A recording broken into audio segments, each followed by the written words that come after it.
gonna be cool. The topics and opinions expressed on the Dudes and Beer podcast are intended for an audience of 18 and up and are solely those of the host and guest. They neither reflect the opinions or values of either the sponsors of Dudes and Beer or your mother. I mean, seriously, have you ever heard these guys? They'll talk about anything. Whoa, hey, you think they're gonna show it? They'll probably just blur it out. Whoa, check it out, Beavis. Grab your beverages and turn up your interweb. Solving the world's problems 12 ounces at a time. It's Dudes and Beer. Well, I'm not uptight, not unattractive. Turn me on tonight, 'cause I'm a radioactive. It's not a fight, and I'm not your captive. Turn me loose tonight. Well, hello everybody, and welcome once again to the Dudes and Beer podcast. Yeah! I am Chris Jordan, your host, your funky freaky host. Feeling radioactive tonight. Here with Stephen Bishop, Nelson Kugel, in the cave in Austin, Texas. In the cave. Yeah, we're having a little bit of fun this evening. Episode 62 tonight. We will actually be talking about the newfound Earth that has been discovered by NASA with the Kepler Space Telescope, as well as the possible new signal that's been found by Russian scientists coming from what they believe is deep space, as well as the destruction of the Facebook satellite on the launch pad at the SpaceX launch pad, the implications of that, as well as the crazy rumors that it might have been a UFO or a drone that was involved with stuff. So all of that and more whenever we get back from this quick message from our sponsor. Hey, are you a musician? Do you play guitar, bass, or synthesizers? Are you a studio engineer looking for that different sound? Well, fret no longer. Austin Hot Mods is there for you. From Boss to Ibanez, DoD to EHX and more, Austin Hot Mods provides over 50 different modifications and customizations to some of the most popular guitar pedals on the market, from vintage to modern. So if you're looking for that boutique custom sound on a Craigslist budget, look no further. Contact Austin Hot Mods today and mention that you heard it here on the Dudes and Beer podcast for 5% off your first guitar pedal modification. Visit them online at austinhotmods.com. Texas owned and operated and home of the Mod of the Month deal. That website again is austinhotmods.com. And we Blood, are sweat, back. and pubes. Oh my god! Oh my god! We have entirely too much fun off the air at this place, guys. Whoa, yeah, we do. It's hilarious. You know, tonight we're getting into one of our favorite topics. You know, just aliens, crazy science, wild science, stuff like that. Where it's where. We sit back and kind of wax philosophical, talk about implications of wild science, some of the things going on. The first topic we're going to actually get into tonight is the actual discovery of the first rocky planet similar to Earth. That is actually what we would call in the Goldilocks zone. A rocky planet has water and is habitable. Is that the Rocky Mountain Way you're talking about? Yeah. It's the first. That's where John Denver's from, dude. It's the first planet that is like ours that we have found in the Goldilocks habitable zone where we may be able to actually access. Hi, Goldilocks. And, you know, that basically means that you're not so close to the sun that you're like Mercury or Venus and you have crazy temperatures and stuff like that. And you're not so far away that you're like Neptune or Pluto where you're frozen. Is it like the like when you're vacationing like on the Caribbean somewhere and it's like real chill, you know, and you can lay out in the sun and stuff? Yeah. You know, but Interstellar, Interstellar, totally. But the discovery of Kepler 186f which is the planet's new designation, a significant step toward finding worlds like our planet, says Paul Hertz, NASA's Astrophysics Division Director. Future NASA missions like the Transiting Exoplanet Survey Satellite and the James Webb Space Telescope will discover the nearest rocky exoplanets and determine their composition, atmospheric conditions, and continuing humankind's quest to find truly Earth-like worlds. Now, how many light years away is the solar system? 500 light years? No, it's not even. It says Is the it? 5-planet solar system is about 500 light years from Earth. Which is actually just a hop, skip, and a jump. Yeah, right. That's Exactly. like extraordinarily close. So I If want we to say, can travel, if humans can travel. yeah, I at want to that say it was speed. actually in Yep. I like how There it Paul's is. last name is Hertz, man. That's like if I made, Isn't that dope? I made Coca-Cola, my last name's Dude, Beverage, Hertz right? is the coolest fucking last name. Yeah, the star is classified as an M dwarf or red dwarf, class of stars that makes up 70% of the stars of the Milky Way. It orbits the sun every 130 days and receives 1/3 the energy from its star that Earth gets from the sun, Nearly half what placing we it do. near the outer edge of the habitable zone on the surface of Kepler 186f. The brightness of its star at high noon is only as bright as our sun appears to us an hour before sunset. So, Shit, what you just told me, I'm buying tickets. I'm vacationing over there. well, and that's just it. Like right now, yeah, right. That's going to be some cash, son. And the questions come to bear. We did have a moon program. We did hit the moon. We have hit Mars Sure with have. probes and stuff like that. But SpaceX has actually launched its own Mars program, and you can actually sign up. Like if you're within a certain age group. You can sign up for a one-way ticket to go to Mars to be the is that first that one dude colonist. who was in charge of that again? CEO of that? Is that Bronson dude Yes. or whatever? Yeah. Yeah, And I can figure. it's going to be the first Virgin manned Records? Yeah, Yeah, the It's Virgin going to be Records. it's going to be their first manned Mars mission. Yeah.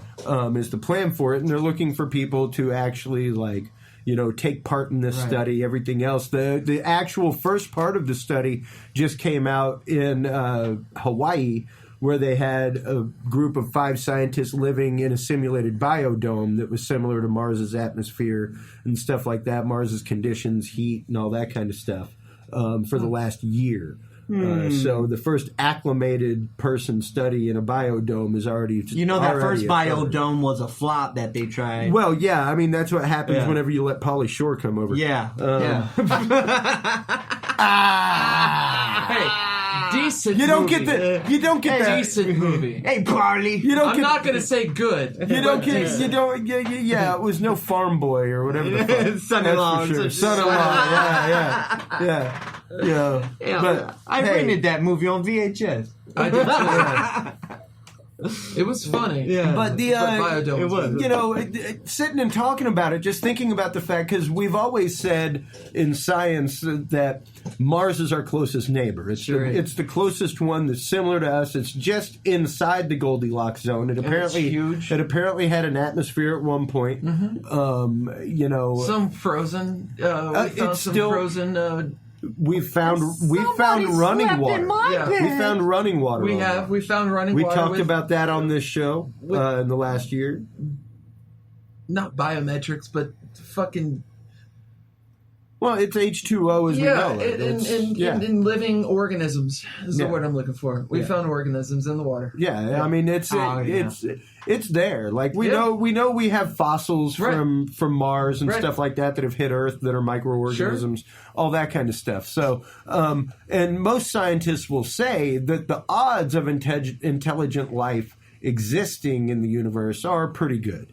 From what we know now, from the planets that we've found that are Earth-size, Earth-like, but not necessarily in the habitable zone, we're finding more and more of them all the time, and that's exactly what the Kepler mission was for the Kepler Space Telescope, and Right. the Webb Telescope is actually going to be parked even further out in space. I forget how far. I saw a thing on NASA Channel in Houston at a gig I was working at, and it was all about the telescope, and it was ridiculous. It was one of these things of it's got 8,000 moving parts that all have to fire in sequence, and it's not like the Hubble, where it's going to be locked in Earth orbit and you can just hop out there and fix the shit. When it goes bad, It's gone. it's just gone. If it doesn't turn on whenever it gets there, it just doesn't turn on. But it's literally going to be parked out past Mars. And dude, I've So seen how that- they made the Hubble, and man, that took some time and some effort. Oh, when it took us took- going to fix the optics on it too, right after it launched because the lens dislodged. Right. So I remember it had to get a contact lens to correct the vision to get rid of the blur and edging around images and stuff. But once it was fixed, we had beautiful pictures. We still get amazing pictures from the Hubble Space Telescope. Sure do. And the sad thing is, I believe they actually decommissioned it. Oh, I my believe God. its mission was completed once the Kepler launched and everything else. It kind of took the place. Probably used of the as a Hubble. weapon now. And the funny thing is, the Webb telescope is going to have so many more instruments on it. It's going to be so much more sensitive to infrared, ultraviolet, and everything else because it's going to be parked so far away from the sun. It's not going to have that interference that an Earth orbit telescope has. So the images that we're going to get are going to blow Hubble and Kepler out of the water. Like, it's going to be absolutely phenomenal once we start getting images from this thing. I would like to see some real unedited images, like the stuff NASA like gets, but it kind of sometimes spray paints out. Well, and there's the fact that there is airbrushing done on stuff, that there's been touch-up work done. Most of the pictures that exist from the moon mission are the way the images exist. You say like, oh, they airbrushed the stars out. Actually, no, regolith on the moon reflects light really, really well. Look at how bright a full moon is. Right. A full moon is like a 10th the intensity, like a 20th the intensity of a noonday sun. Like it's bright. Like, you can see shit really, really well in a full moon. Yeah, but you can see better with the sun. Oh, true, absolutely. Yeah. But the argument that I'm making is, whenever you're standing on that lunar surface, the reflection of that sun is going to be so bright, it's going to drown out the stars in the background. You're not going to see the stars from the surface of the moon because there's going to be so much light reflection coming from the surface. You remember that guy, of the moon. Gary McKinnon, from the UK, if I'm not mistaken, that hacked into the NASA computers and he had all those images and stuff like that? Sure. Remember? Yeah, and so he got some big time for that. Well, and I'm not going to say that there aren't anomalies there. I'm not going to say that there's the whole theory that is the moon actually an artificial satellite. There's also actually that was Phobos, the moon of Mars. That it actually believe speeds up and slows down. Yeah. The only asteroid or star that can do that. Yeah, it follows an odd path that's got a seam around it. That's like a mountain ridge that almost circumnavigates the whole thing. And they said it would be perfect for a space station. Well, but those are conjecture. We really don't know that. There have been numerous losses of instrumentation, satellites, orbiters, things like that around Mars. Right. So the question is there, and of course, with the success record that we've had with Mars, which, granted, ain't been all that great. It's been good, but it ain't been all that great. No. We've had quite a few times that we've lost communication with shit, where it stopped working, then started working again a few months later. So what would your risk be, Nelly? Would you go on a one-way trip to Mars, Nelson? Oh, fuck yeah. Woo! Yeah? Yeah, I have nothing to lose at this point in my life. Yeah, totally. Sorry, I sound really depressed. Yeah, no, I asked Amy if she'd be down for it. No, I mean, you could have asked me that senior year of high school, and I've been, fuck yeah, I have nothing to lose. Yeah, right? I don't give a fuck. You'd go Interstellar, No, right? I would do what the fuck ever besides the fucking day-to-day life I have. What about you, Steve-O? Oh, dude, I'm totally down for it, dude. Like, Yes. as long as you can explain everything to me, and like I understand, and I think that this is what you're telling me is going to work, because I need to know if it's going to work first. Can I ask you a quick question, Steve? Yeah. If you did do that, right? And you're like, you've done all this training, Right. you're on this fucking rocket, and you're ready to go 500 light years away from here, and they tell you, we have no proof still yet of any intelligence. Of any what? alien. What kind of intelligence are you talking Like about? any sort, we What have he's no saying proof is, of what would any your sort. what he's asking is, what would your motivation for going to Mars be? Would you be going to Mars? That is the prequest. To do like Red Planet, like the movie Red Planet, where they go and they find like a temple and shit like that. Like, are you going as like, Interstellar Indiana Jones here? Right. What What is go your- out and what is find your some quest temples and to shit? go? Yeah, I would have to go with knowledge of like supreme knowledge of how to produce my own food and produce sustainable life for myself at least. Well, what's your motivation for going? Archaeology. Okay. So you would want to go to try and explore these places Yes. and try and get to Yes. Cydonia. But what are you trying that to kind of find? Trying to find trying to find anything intelligent other than us. Okay. Yeah. Yeah. What if you past or present? What Yeah, if past you, or like? present. What if 30 years into your endeavor, you realize that there is no archaeological fact of evidential proof of any sort of other intelligence besides us right now? And I can do that all on that one planet? Yeah. Well, you ain't Wherever going the anywhere fuck else, you bro. go. Yeah, wherever the fuck you're going. If it's It's that a one-way trip. If it's that one planet, and I can determine that, I would have to say it's only on that planet that I could really logically say that there's nothing here. Yeah, that's so logical. I would say, So Okay. you're going for high adventure in life. You're going for archaeological evidence. I would honestly be going because it's just a milestone. It's one of those things of it is the I'm not going to say to get the fuck away from here. Yeah. Number one, I've said That's for a good years. way of doing it. I've said for years we need to find out how to habitate Mars and how to Yes. adapt that because 10 years ago, how I to said the adapt same how to adapt that ecology to us because we're going to need somewhere to get to. yeah. Number one, if we keep on the same path. Well, I that was we're on. just the other night. Yeah. I was just thinking think 20 million years from now, where are we? We're gonna obviously be in Mars and other galaxies. The but question is, will we even be here? but that's the thing is, Will if we we're even not last that here long? and we're in Nuclear other war can galaxies, still destroy us. the thing is 20 million years from now, we're not going to be in just this galaxy. No. We're not going to be in the Milky Way. We're going to be in other galaxies. But at that point is when we start to understand other humanity and other lives from different galaxies. I posit the fact that in 20 million years we will not even exist as a no, race. we were Right, period. No, Right. humans will exist. No, Yes. nor will our. No, humans will exist, but there will be other. I can't see that. If they exist, Forms. I think they'll be I can't different. see that. They'll be evolved, Because we would number one within 10,000 years No. even is doubtful. You take frogs. Let's take Darwin's theory. Frogs. Sure. Okay. Let's take the theory of evolution. Right. Tadpoles, frogs, apes, creatures. We're still here. Right. The only reason dinosaurs got wiped out is because of the crater that came in and destroyed. the change of the That's climate. what I'm saying is that we have enough extinction level events Right. on a historical scale Within to 20 know. years, human is not going to be living on Earth anymore. We're already We living hope. in space stations. We hope. So within that We theory, hope. We just had the first person spend an entire year and I'm in not space. saying a fact. I'm just saying what I feel is Yeah, if right. we're We're already going. living in space and we're already looking for other places, Right. we will have a small example of human race. By 20 million years. Yeah. That's just me. And I know. Why are we arguing about this? No, Because it's all Well, sure, it's all theory, Exactly. but and that's the point is that we're just putting forth theory and conjecture and debating. Exactly. To me, it's the fact of number one. Yes, within the next 20 years, hopefully, we will have a Mars base. We will have a Mars colony. We will have people from SpaceX Yes. on Mars. Right.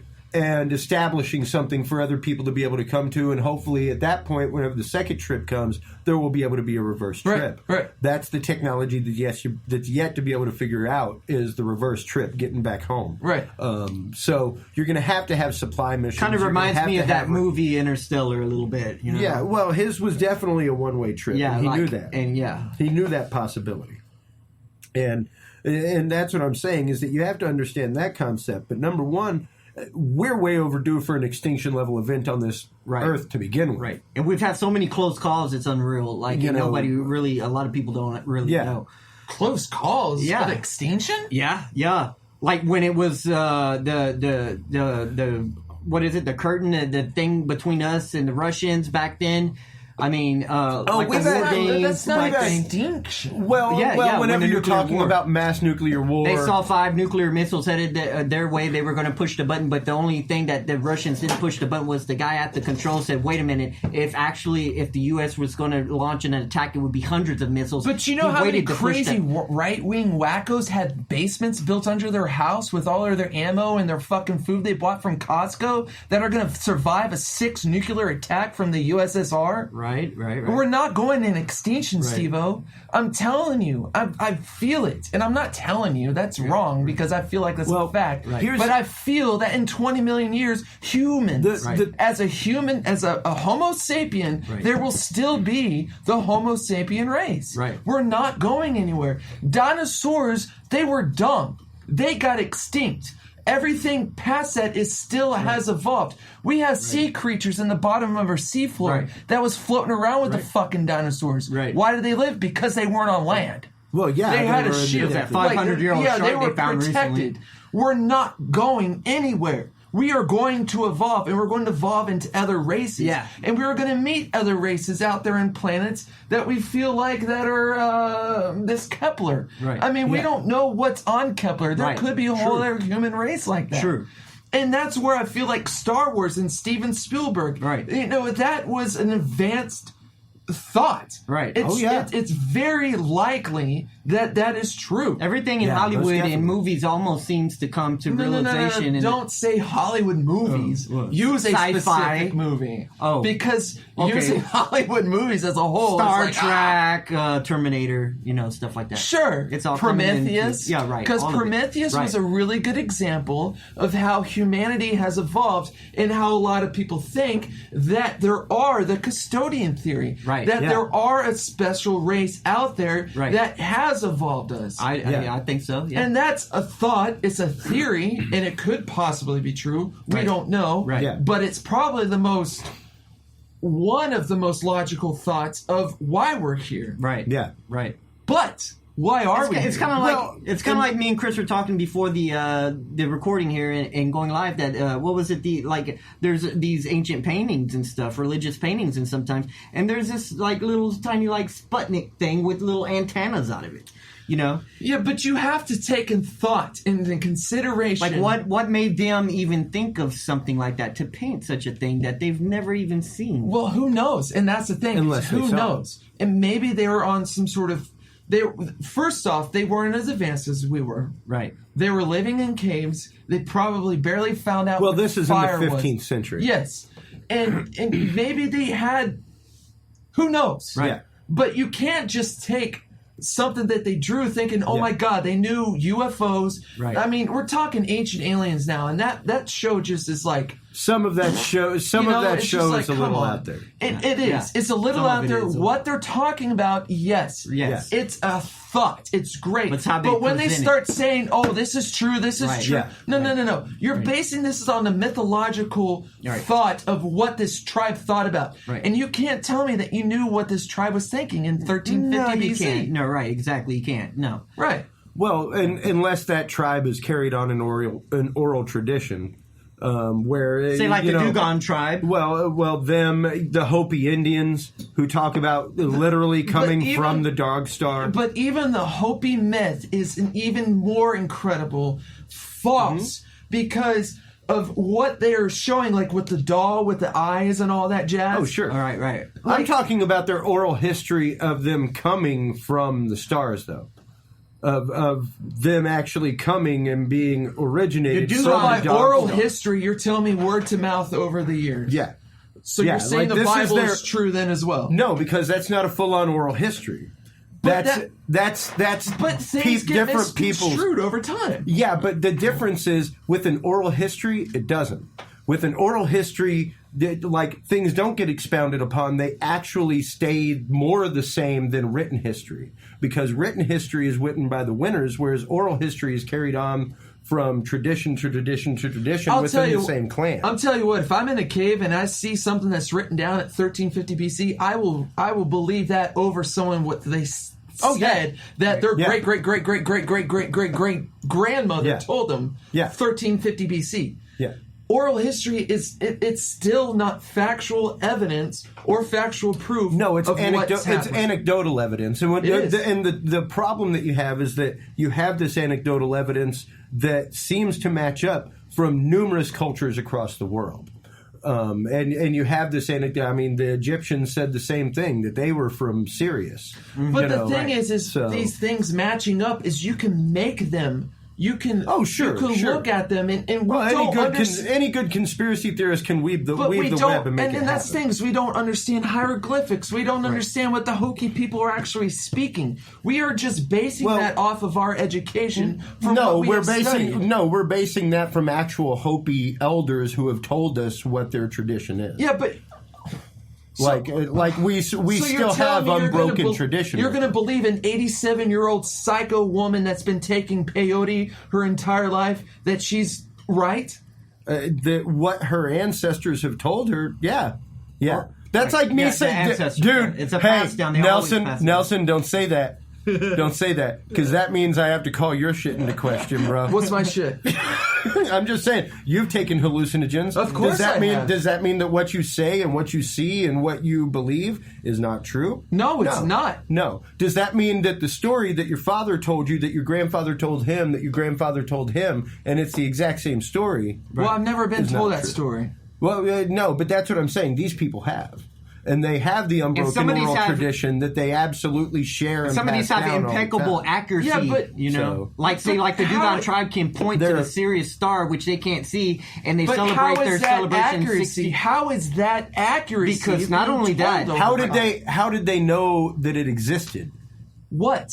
How did they? The star of Sirius. Yeah. They said they're people that the person or the alien that came down that gave them a knowledge came down from the Star Series, and they can point to it and without even seeing it, and they have a celebration 64 years. Every 64 years, it's a huge celebration, and that's the exact orbit that it takes Sirius. So how would they know that?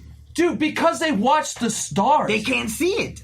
Okay. How can you not see the stars? You look up in the sky right now and you see the fucking stars. Well, okay, the question comes to bear though. I mean, even but Sirius itself. Whenever you're talking about the mathematics of these ancient cultures, whenever you're talking about the mathematics of understanding the orbital plane of a planet, whenever you're talking about, people have said for years that there is another planet in the solar system, and we just proved that. Who proved that? NASA. Okay, Planet now. X has been found. Sure. And the thing is, now. but the problem is, the Syrians talked about Planet X 10,000 years ago. How did they talk about Planet X? Because they had a solar map that actually showed every planet that we know of and an additional one. So you're telling me that we can transcribe their language to this day still? Yes, with the Rosetta Stone. With the Rosetta Stone, yeah. I don't believe that. Yeah, that makes no sense. It's just like the Bible. It's been rewritten. Time and language has been drawn over the years. But that hasn't been just rewritten. Just because they saw the star and they talked about it in their language does not mean that is Planet X. Just because they theorized about a planet in a position that we said for years didn't exist, and now suddenly it actually does. That's the problem is that they did know. There's no coincidence. It's not. There's every no single. No, there's here's no the problem. coincidence. Here's the fucking at Yeah, all. you're right, because the coincidence would be that every single planet on their star map matches ours and the distance from the known sun, and it's a fact. How did they measure the distance, though? How is it that the Mayan lunar calendar is more accurate than our timekeeping? But how is it? Tell me how it's accurate. We don't know. It fucking ended last year when everyone thought the fucking world was going to blow up. It didn't. Maybe not last year, but years ago. There was a significance that was supposed to happen. The fact is, every eclipse that they predicted, every astrological event that the Mayans predicted occurred. Now, we do that with modern physics and big-ass fucking computers that fill this room. What occurred on the Mayan calendar? They did that without a slide rule. What occurred on the Mayan calendar that we every eclipse that they know it happened scientifically. We know it happened scientifically. Right. How did they have the math to know that? They don't have the math. They just. How did they know it? They don't. How did they predict the exact dates? Didn't. They did. No, they didn't. Yes, they did. No, they didn't. Okay, you're right. You're right.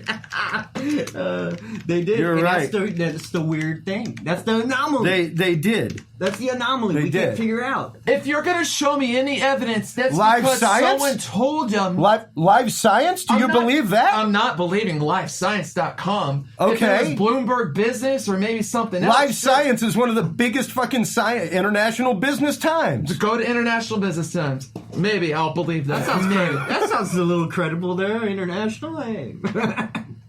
Yeah, like they knew about all of the eclipses that happened.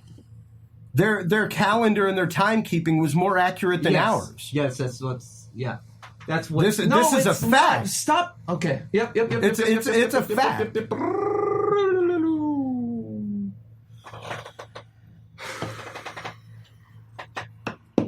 The question comes to bear: how did they know that? Exactly. How were they aware of these things? How did they predict the regular recurrence of this stuff?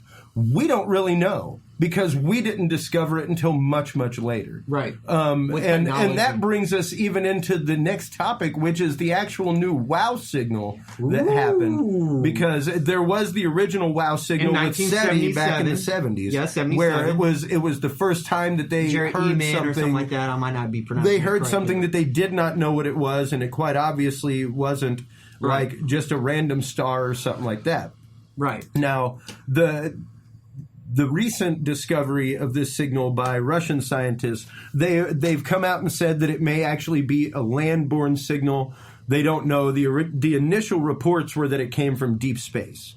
And it was a repeated signal that happened for about 2 minutes on end.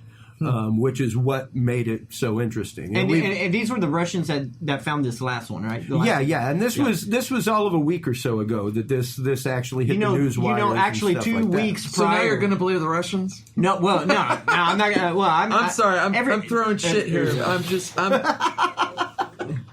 heated up.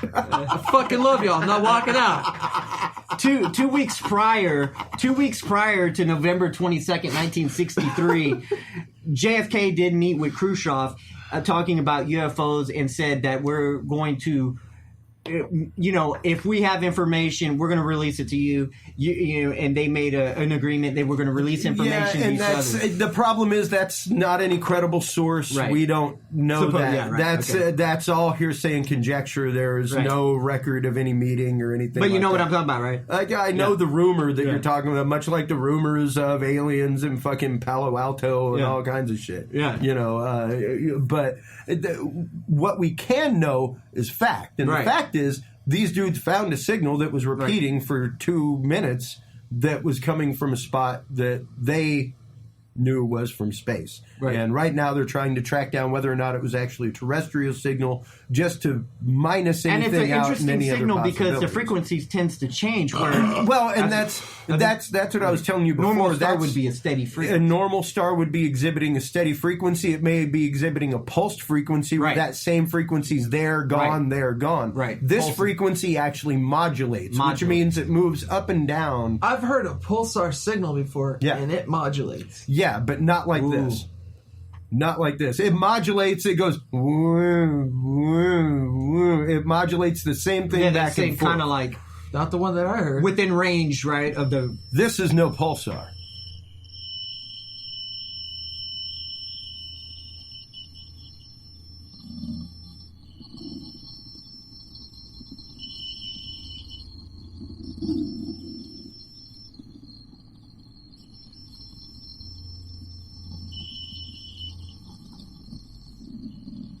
Now, once again, the interesting thing about this signal is that this exact pattern that you're hearing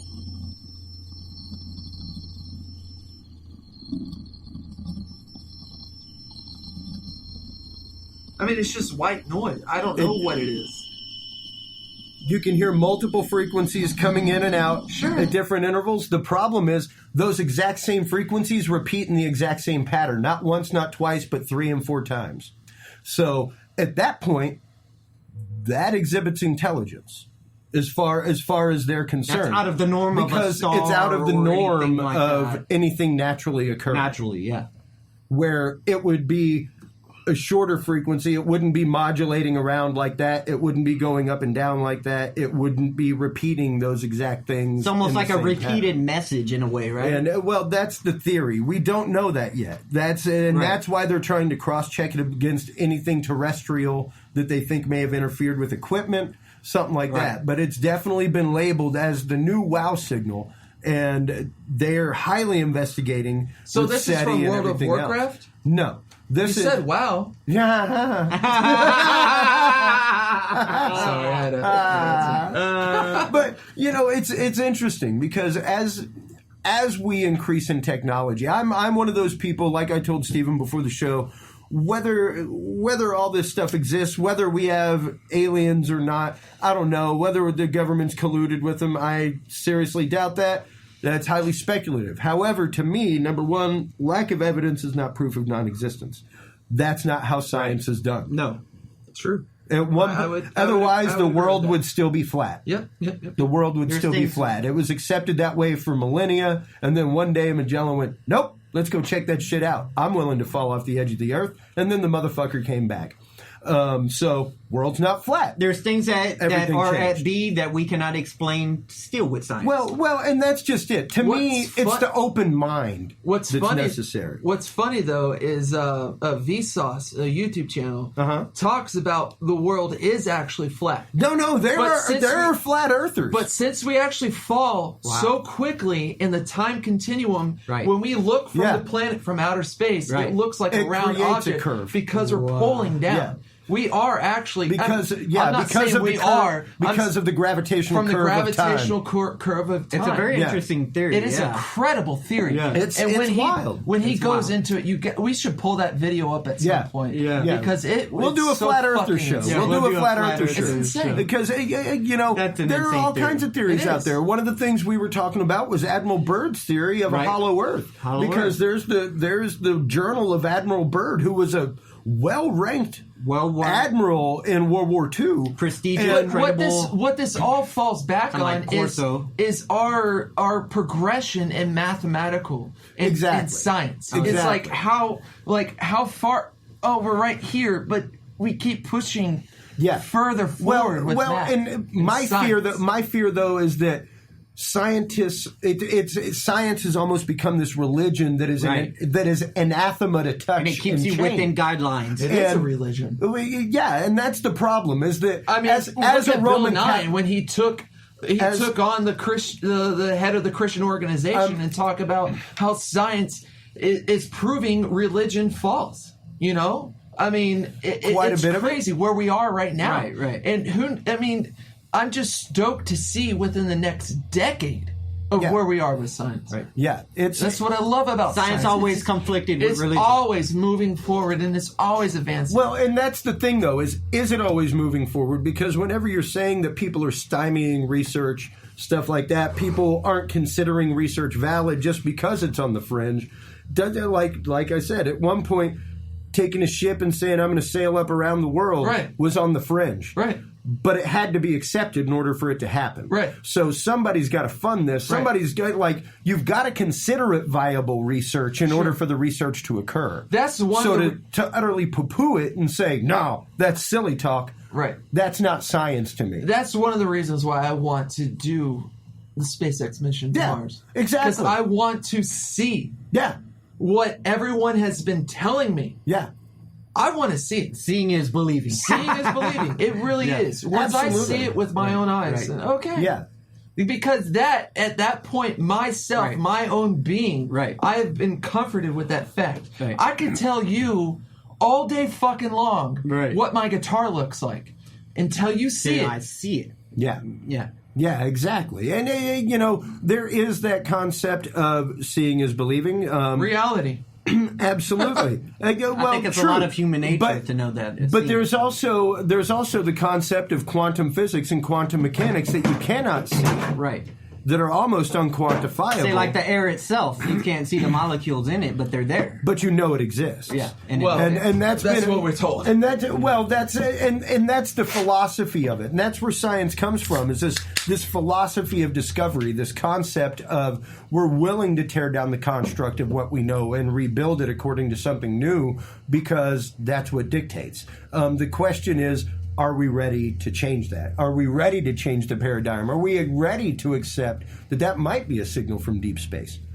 Or are we ready to just dismiss it as something else or just write it off and not talk about it if nothing comes of it? The problem I have, though, is right off the bat, they're calling an extraterrestrial signal. Well, because the scientists said we were scanning deep space and we heard this. It's kind of like a But what UFO if you were signal. getting- Like what if if it was you a were- UFO. what if you had a- unexplained. It's unexplained. That's what they're trying to figure out. What if there was somebody nearby with a ham radio on their truck? We don't know. They're trying to triangulate earthbound positions. They're trying to triangulate earthbound signals to see if it was something that was interfering with the radio telescope. That's been the latest news, is that right now they are error checking. They're making sure that this signal did come from where they believe it came from. Right. Because if it did, it's fucking huge. It's just like finding this Earth-like planet. It's fucking immense. It's crazy. Like this, my whole life I've been into space since I was a kid, and I followed shit like this. I completely understand. To understand the fact that we have now found a Goldilocks Earth-like planet. No, it's beautiful. To be honest, that sound, when I was a kid, I could 40 go years to ago. sleep to that. Like I love that sound. It almost Because sounds like it's some crickets in there. Yes, it is. It's a beautiful, comforting sound. Yeah. Like what is our purpose here? Well, you know, and that's how I feel. Exactly, and that to me is what it brings about. Like I said, whether or not we have aliens in a base, I don't know. Do I personally believe that we have recovered technology over time? Oh, yes. Oh, yeah. Absolutely. There have just been, like, by Moore's Law, way too many leaps in technology. And too many for it to have testimonials just from prestigious, come about. credentialed people. So we either discovered something somewhere and reversed engineered it, or something came here and we reversed engineered it and got higher technology that led us to the leaps that we're at. That's just my personal opinion. Sure. By the evidence I've been given and from what I see. So, and you know, that's, I think, where we all commonly fall down here is the fact of we're all open-minded. We're all ready to see what the future holds and what comes of it.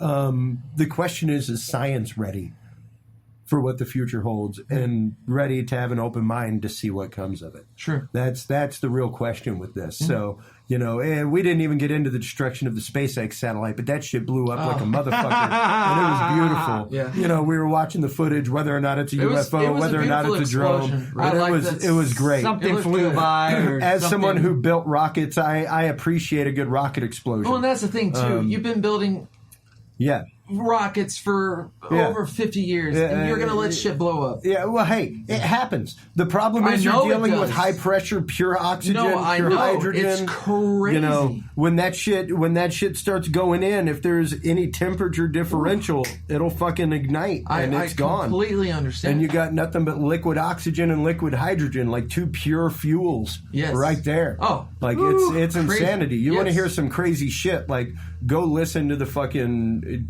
astronauts that burned up on the launch pad. Yes. Like Oh, my God. Alan Shepard and shit. Like that was like, Oh, my God. oh, it's horrifying because it was almost it was like an 80% pure oxygen cabin, and when the spark happened, it went up. Can't even and it was imagine. gone. Yeah, And you know the instantly. tolerances of that shit. Even the space shuttle to go up and down. The fact that we had as few incidents as we did was miraculous. Right. Miraculous. The fact that we only had 2 major incidents with those Challenger, shuttles as many times as Columbia. they went up. Absolutely amazing. And on that note, ladies and gentlemen, keep your minds open. Keep your hearts open. Keep 'em you know? open, brother. Keep looking for the truth in life. Scientifically speaking, I think your frames are incredible. Yes. Your new frames. Thank you. Your glasses are really good. Thank you. They look good. I feel smarter. They're nice frames. They fit Thank you you very well. I appreciate that very much. What are you doing later? Oh, well, I don't know. I'm Wanna go kinda grab a free. drink? Well, yeah. If you're buying, I'm down. On that Baby, I'll note, buy you everybody. on that On that Where's note, my ladies and drink? gentlemen, we are Dudes and Beer. Check us out, dudesandbeer.com/listen live now. You can listen to the live podcast. We do all kinds of Keep live an open remotes, mind. everything else. Yeah, keep an open mind, keep an open heart. And until next time, everybody, if you can't be good, Be good at it. Oh yeah. Oh. You've been listening to the Dudes and Beer podcast. Visit us online at www.dudesandbeer.com. Find our audio streams on soundcloud.com and spreaker.com/Dudes and Beer. Follow us on Facebook /Dudes and Beer. Thanks for listening, everybody. And until next time, drink responsibly. Radio.